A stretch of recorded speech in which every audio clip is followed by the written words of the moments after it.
Hello, everyone, and welcome back to this week's episode of That's Bonkers, Bruh, where we talk about the strange and unusual, the interesting, and anything downright bonkers. I'm your host, Mitch. And I'm Kelsey. And we're coming at you in the winter wonderland of North Carolina. It's February now. Groundhog Day. It is Groundhog Day. He saw his shadow. What a weird... Son of a bitch. Well, I mean, obviously he saw his shadow. I mean, look outside. We literally have an Arctic storm in North Carolina, which never happens. We have not seen snow like this in 20 years. I feel like I'm back in Utah. It is bananas. There's currently a 5-foot tall snowman in our front yard. Give or take. Give or take. But I'm glad it's February because January was a hell of a year. And I'm ready to move on. Yeah, that just means we're a little bit closer to spring. Yeah. That's in daylight savings and all the January. wonderful things. I don't like come February along. either, but here we are. Yeah, I'm ready for spring officially. For sure. Yeah, after these 2 winter storms, 2 weekends in a row, kids are never going back to school. I bet the kids will be out of school this entire week because the thing about the South is when it snows, if it even flurries, if it's even too cold, they're going to cancel school. Well, the thing about here is they don't even have plows. That's the issue. We got a foot of snow on, what was it, Saturday, I guess? And so they don't have a way of getting it off the roads at all. So we just have to wait until it gets warm enough. I know, but even when it's just too cold, they'll cancel it. I think that's just the way things are now. Because I talk to people that are from Pittsburgh and New Hampshire, and their kids are always out for cold and delayed starts and stuff like that too. Well, they don't do that in Utah. Yeah, that's not the 90s and early 2000s anymore. No, I don't think they do that there ever. Let us know if you are there, and do your kids ever have late starts or anything? No, I don't think they do. It's not a thing.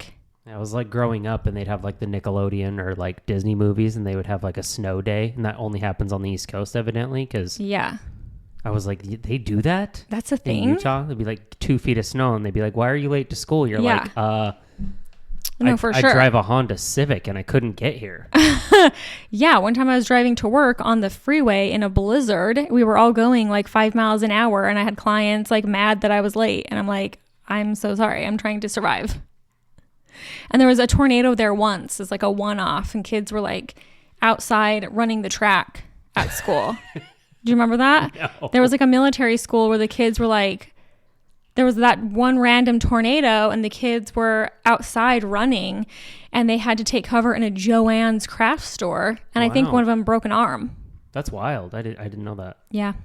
Crazy. So anyway, moving on. This is actually perfect timing for this topic because I feel as if we live in Alaska right now, and this is an Alaskan lore that I'm covering that I had never heard of before. And I think it's so weird that I had never heard of this before because, I'm in the world of listening to cryptids and creepy things, and I had never heard of this before. My topic. I'm excited to hear about it.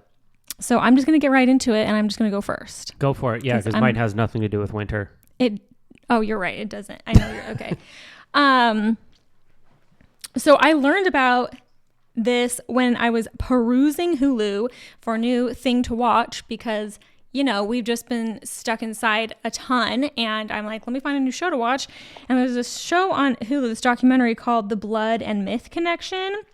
And it's a story of this guy called Teddy Kyle Smith, who claims that his encounter with these, they're called Inukuns, led to his actions. I had never heard of Inukuns before. I hope I'm going to pronounce everything right today. I'm going to do my best. But had you ever heard of Inukuns, Mitch? No. It sounds like, it sounds like something indigenous to Eskimos.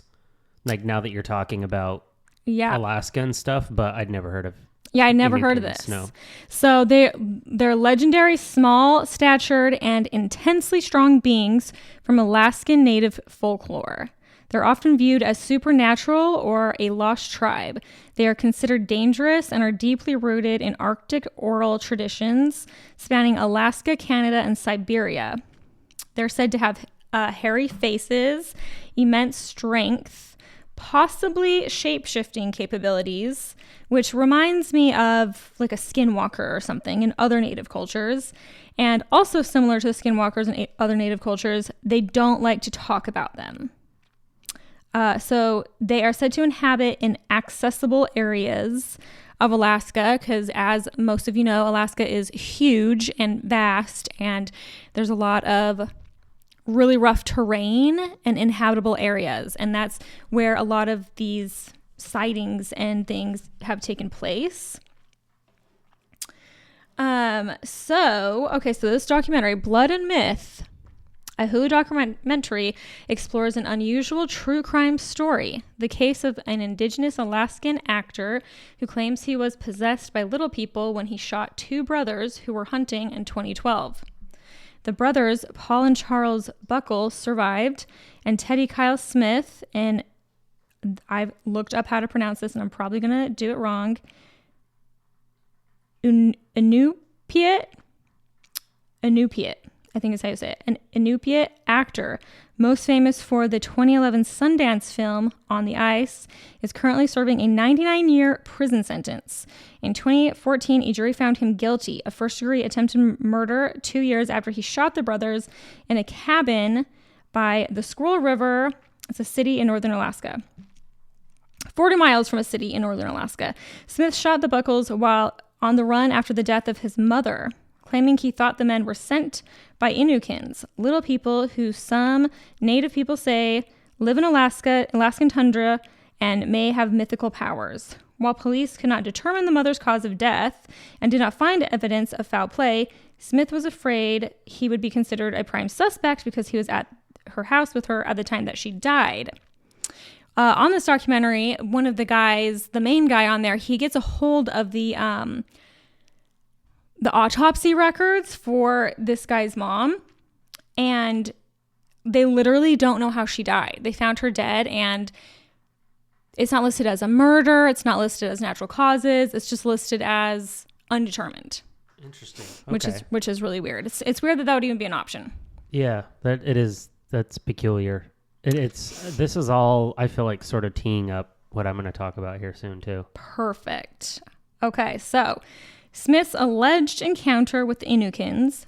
Smith believes he met Inukuns when he was on the run for about a week after his mother died. The documentary features a recording of Smith telling his attorney that he lived on berries and ice from frozen ponds as he marched through the wilderness in an area where people claim to have seen Inukuns. Smith tells his attorney that he began to feel possessed, like he was being led somewhere, and he heard people following him along the way.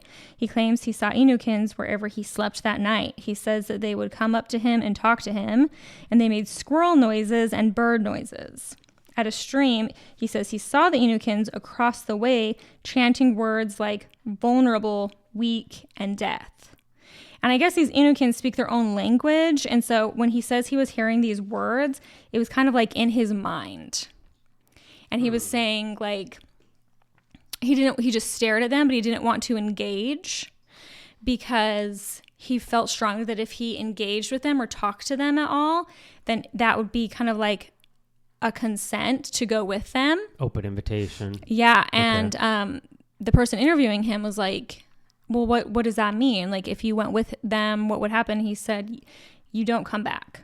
If you go with them, you don't come back. People have just like randomly gone missing in the woods. So anyway, after this happened, he sought refuge in a cabin off the Squirrel River that he happened to stumble upon.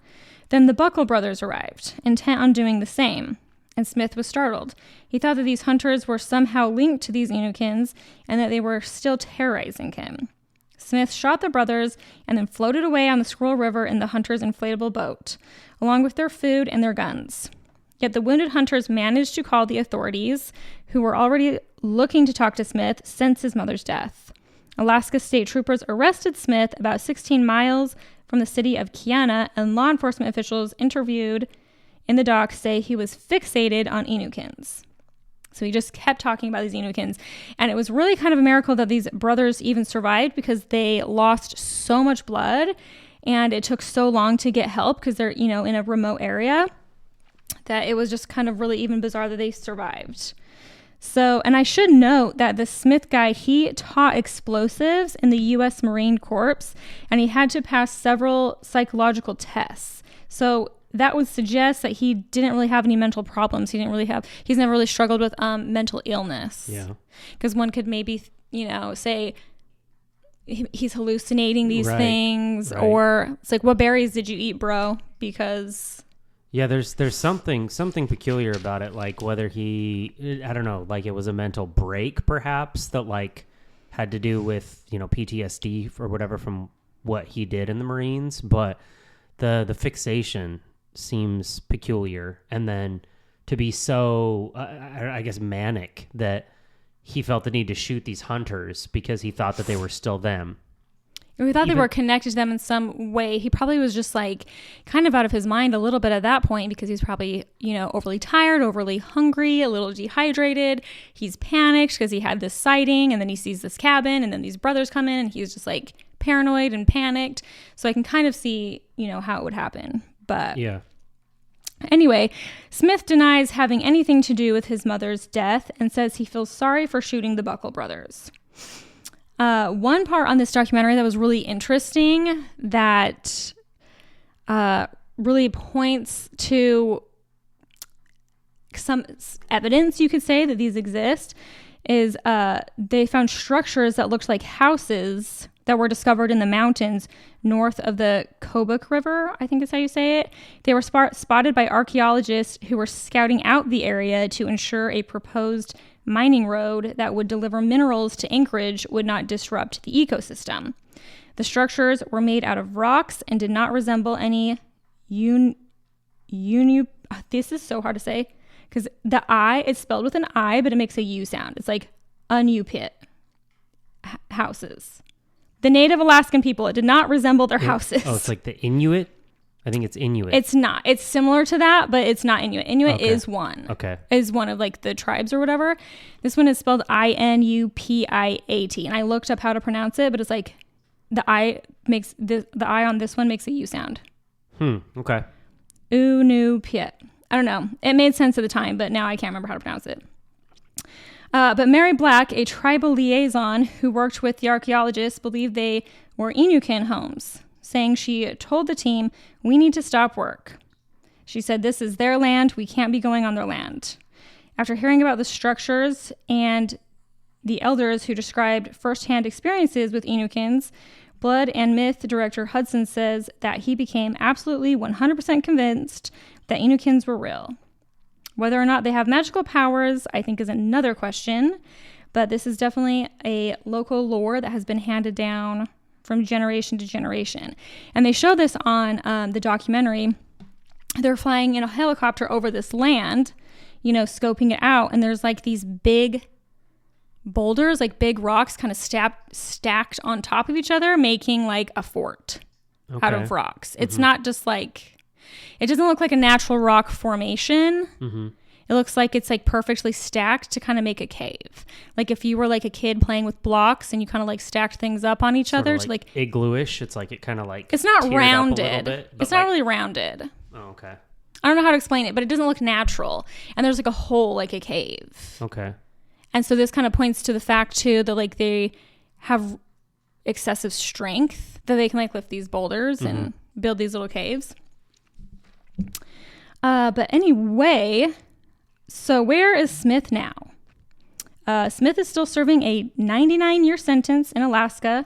In prison, he plays basketball and serves as a Christian preacher who blends Christian stories with native Alaskan lore. He says that looking back on the moment from prison now, he thinks that the Inukuns were trying to send him a message. He says, "I wasn't living a good life. I was on the wrong path." In retrospect, he thinks the Inukuns were probably saying, "You need to go to the old path, the old way." They see we no longer live in respect anymore. Respect of land, respect of elders, respect of each other. They have seen our culture disappearing, the language, the drumming, the singing, giving up this for Western society. He hopes that his story will be a wake-up call to all Native Americans to not lose their connections to their culture and history. So yeah, that is the story of the Inukuns. That's crazy. It's like it's like cryptid meets one of these like tribes like that are completely off grid. I actually read something recently that they had come across another just like random tribe of like a few hundred people that are completely off grid. Like It's really interesting. you can't get, like, they won't let you get near land, but like there's pictures of them that are, I don't know, like out in the water, and they're like on the shores ready to attack whatever's coming. And they're Yeah, I've just seen what you that. would think of just like some sort of, indigenous or like Aboriginal peoples that's protecting their corner of the forest, Yeah, that's exactly what this sounds like. I think you hit the nail on the head, where it's kind of like a cross between like a lost tribe and like a cryptid or something almost. Yeah.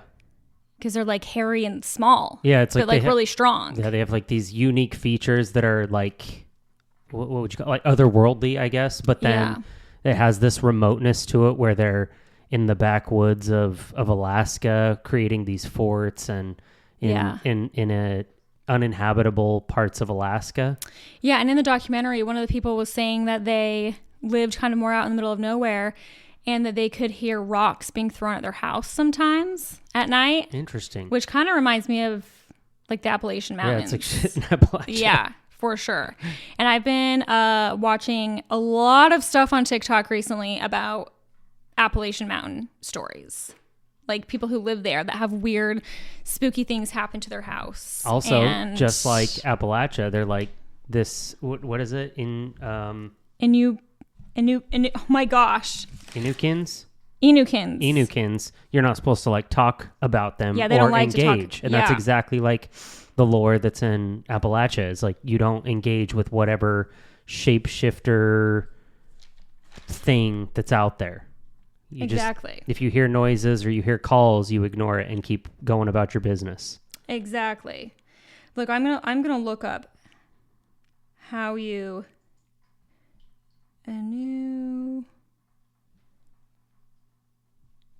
pronounce this exactly, because it made sense of Inupiat. That's how you say the tribe. Inupiat tribe. Inupiat. Okay. But there is another one. The other one that you were saying, there is that one too. The Inuit. Something like that. So sorry that I'm screwing this up. It is like it's like a different language. It is a different language. Yeah. It's completely foreign. Yeah, see? And then on Google, people also ask, is it Inupiat or is it Inuit? There's both. I'm trying my best. I'm sorry. I hope I don't offend anybody by screwing this up. I'm trying to learn it. But anyway, another thing about Alaska that I learned recently, I was going to cover this story, but then there just like wasn't enough on it, I felt like. But there's this place called Portlock, Alaska that I thought was interesting, that is an abandoned ghost town. Ooh. And it's on the southern Kenai Peninsula. It was abandoned around 1950. And a lot of people, there's like some lore around that. People saying that it was abandoned because of like a Bigfoot type creature that was taking people. Like people would just disappear into the woods, and there was like accounts of people seeing a Bigfoot, and then there was like some mysterious and violent deaths.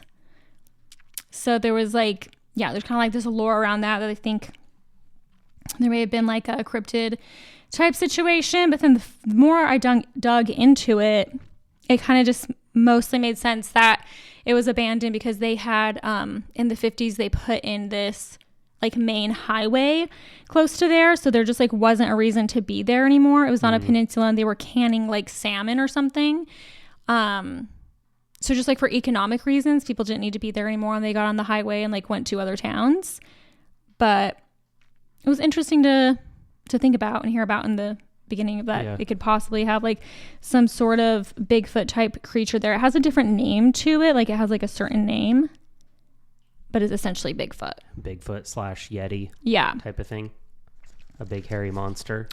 But yeah, Alaska's crazy. They have some crazy shit happen there. I think we've talked about before too, the Alaskan Triangle on here, kind of like the Bermuda Triangle, where there's like a whole bunch of disappearances and just like weird things happen in this certain triangular area that is unexplained.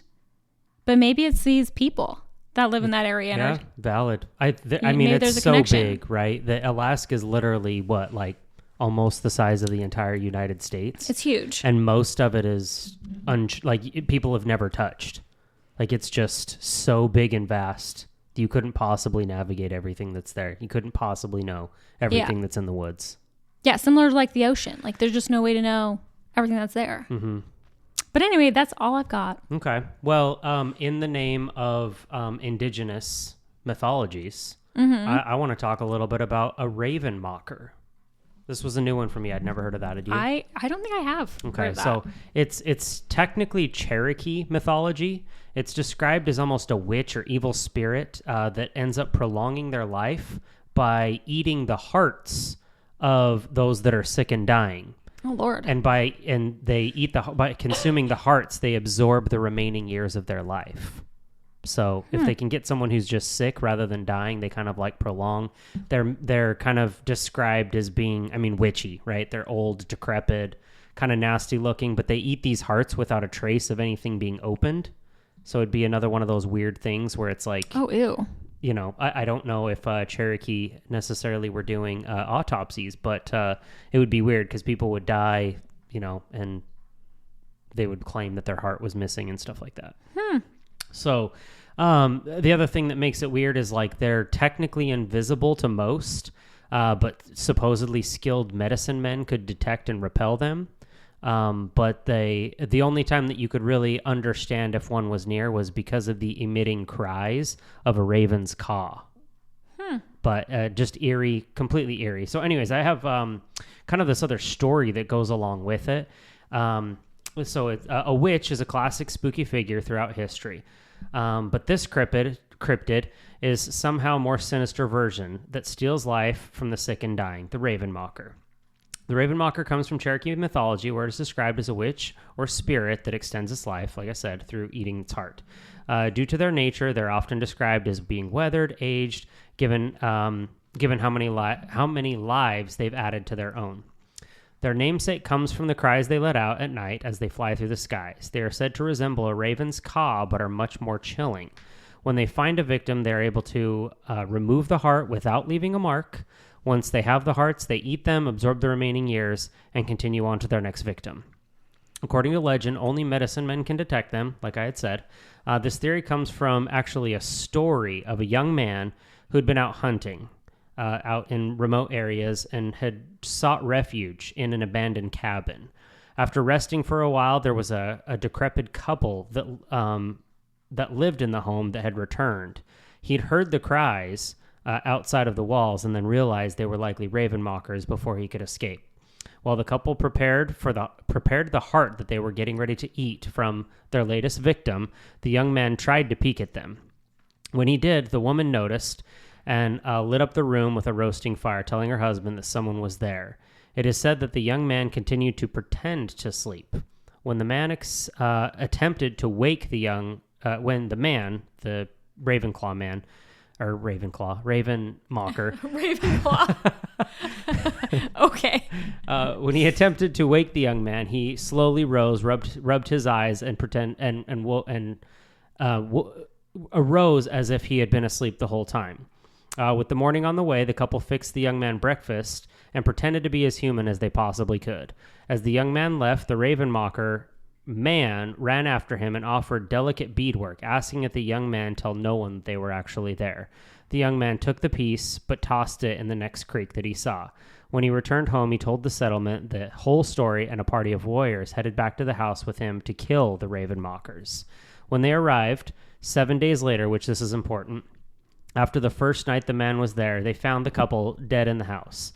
Legend says they set fire to the house and burned the witches inside. When raven mockers die, it is said that regular witches actually celebrate their death. These witches are usually jealous or afraid of raven mockers, staying away from them. Often once a raven mocker is dead, the witches often are said to take revenge by digging up the bodies.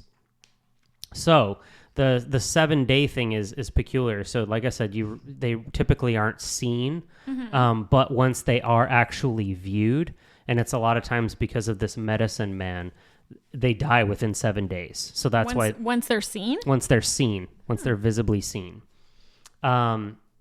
So, like I said, raven mockers are usually depicted for evil attempts to prolong their own life by stealing the life of others. This could be seen as a way for society to wrestle with its own idea of mortality and the desire to live longer, while recognizing it as a complicated and potentially harmful path to follow. A similar representation can be seen like in vampires. So it's like this is almost Cherokee's lore around vampires. Says additionally, it is said that when raven mockers enter the home of a sick and dying person, the family and friends cannot see them at all without a medicine man. This causes the death of the person to look like they are struggling for breath instead of being attacked by the raven mocker. The idea of the raven mocker taking this person too early rather than it potentially being their time to go can help loved ones grieve and have an outside evil to blame. That makes sense. Yeah. Especially where it's like they're sick. So then if someone dies from being sick, it's like they're now at peace, right? Well, and like then you wouldn't even think that it was a raven mocker because you're like, oh, well, they were sick anyway. Mm-hmm. Type of a thing. Yeah, I thought it was kind of an interesting. Yeah, I've never heard of that one before. Yeah, totally new cryptid for me. What geographical area does this typically take place in? Do you know? The Cherokees, if I remember correctly, are actually pretty close to here. A little further north, like the Roanoke Valley, a little bit in Appalachia, so like Virginia, stuff like that. Oh, okay. I think. I don't know. Well, we can Google it. Give it a goog. We got these phones right here with us. We can just look it up. Yeah, looks like, yeah. So it's kind of just North Georgia. You have West, North and South Carolina, a little bit in Virginia, a little bit in West Virginia, Kentucky, Tennessee, and even over into Alabama. Okay. So kind of this like Southwest region of the United States. We got a lot of weird stuff going on over here, this neck of the woods. So much. This side of the country. It's so fun though, because it's so different compared to anything that we were raised with in Utah. For sure. But then people who are from out here, I've noticed, they think the West is really cool because they grew up here. So this is not new to them. But so then they think that like the mountains are super cool and like the desert. People are fascinated with the desert. The national parks and stuff. And I'm like, I'm so bored of it. Or they're like, I've had clients before be like, oh, I really want to go to Vegas. I've never been to Vegas before. It sounds so fun. I'm like, it's fine. But like, yeah, I've been there a million times. Mm-hmm. Yeah, I talked to somebody the other day, one of my clients actually, that they were like, oh, I'm so excited to go to Utah, and I'm going to go up to like Park City, and then I'm going to go down for a few days into Moab, and like all cool stuff, don't get me wrong, but like... It doesn't get your engine going. Laid out. Yeah, exactly. You know? Yeah. But, you know, anyways, to each his own. Get yourself a dirty Diet Coke while you're there. Ooh, there you go. From the MAV. Yeah, all of the hundreds of soda shops. Exactly. It's a thing. Yeah. It's a sickness. You're going to catch the bug while you're there. The dirty soda sickness. Down with the sickness. Yep. You're going to get down with it while you're there. It happens. It'll consume you. It will take you over. I don't know if it's the fresh mountain air, if it's because the elevation is too high. I don't know, but you throw a splash of something extra in your Diet Coke. If you are there too long, you will become a Utahn. You'll start not pronouncing your T's. Mm-hmm. Mountain. You'll start saying that. Yep. So, good luck. You just got to look out. Look over your shoulder. You never know when you're gonna see one of these cryptids. Yeah. Could creep up on you at any time. I don't think Utah really has any cryptids, does it? Maybe a Bigfoot? Yeah, maybe worth looking into. Bigfoot would be a big one, I think. I'm sure there's more because they also have a lot of Native American culture there as well. There's tons. Shoshone and the Utes and everything like that. What am I talking about? They have Skinwalker Ranch there. Skinwalker Ranch. Oh, yeah. See? There's tons. What am I even talking about? There's probably a lot. They have more. A lot of aliens in that area. Mm-hmm. A lot of aliens. I got to tell you this story. Okay. One time, you probably already know this, but for people listening. One time, my parents were out here and me and my mom were shopping. And as I was like checking out, the lady that was checking us out was talking to me and my mom, and she's like, oh, where are you from? And I was like, I live here, but I'm from Utah. This is my mom. She's from Utah visiting. And the sales lady doesn't even skip a beat. She's like, oh, that's where all the UFOs are. And it just like took my mom off guard, and she just like stood there and stared at her like she didn't know how to respond. She's like, and I was like, yeah, there are UFOs there. Yeah. I should have plugged our podcast and been like, you like creepy shit, you should listen to this. slide her a business I card. I should have business cards for my podcast. But the lady was like, seemed so excited. Like she just immediately was like, oh yeah, that's where the UFOs are. As if that's like what they're known for. I wonder if she was thinking more Area 51, not Skinwalker Ranch. She that's was not Utah, but Skinwalker Ranch. No. Area 51. I know, but I mean, Skinwalker Ranch. Maybe she watched the documentary because that is really alien based. There's plenty. Skinwalker Ranch. It's like heavy on the aliens. Mm-hmm. So anyway, that just was funny. But going back to the Groundhog Day. Oh. I'm going to circle back. This is coming full circle. Okay. What a bizarre holiday. Where did we come up with this tradition? I don't know. Is it another pagan tradition, Mitch? You should know. I'll have to look into that. Punxsutawney Phil. Yeah. It's in Pennsylvania, though. That's like way after pagan. Like, who decided it was going to be a groundhog? It's just all so bizarre. But, like, we don't even blink an eye at it. We don't even think it's weird because it's just something we've always done. Yeah. But if you really think about it, it's really weird. That there's a whole festival about it? And this big fat groundhog. And why a groundhog? Why not, like, a armadillo or, like, a possum or something? I don't know. Might be worth looking into. Perhaps the next episode. Perhaps. Just kidding. I think I already know what our next... Oh, I know what I want to do our next episode on. Okay. So... maybe we can do it in a timely manner. Let's try to do that. We always say that, but, you know, it's just rough in the winter, and the world's very daunting, and if you're an empathetic person, and then you're just, like, looking at all the things happening in the world, it is really exhausting. So I just, like, haven't had the energy to even have a personality to do a podcast, so I'm glad we got one done today, but, you know, there might be a gap, and that's just to be expected now. At some point, it'll get better. Someday. Hopefully. Someday. All right, well, in the meantime... stay weird, and thanks for listening. Tell your friends, tell your family, write a review, all that mumbo jumbo, because we're just out here doing the Lord's work. And we'll catch you on the next one. Bye.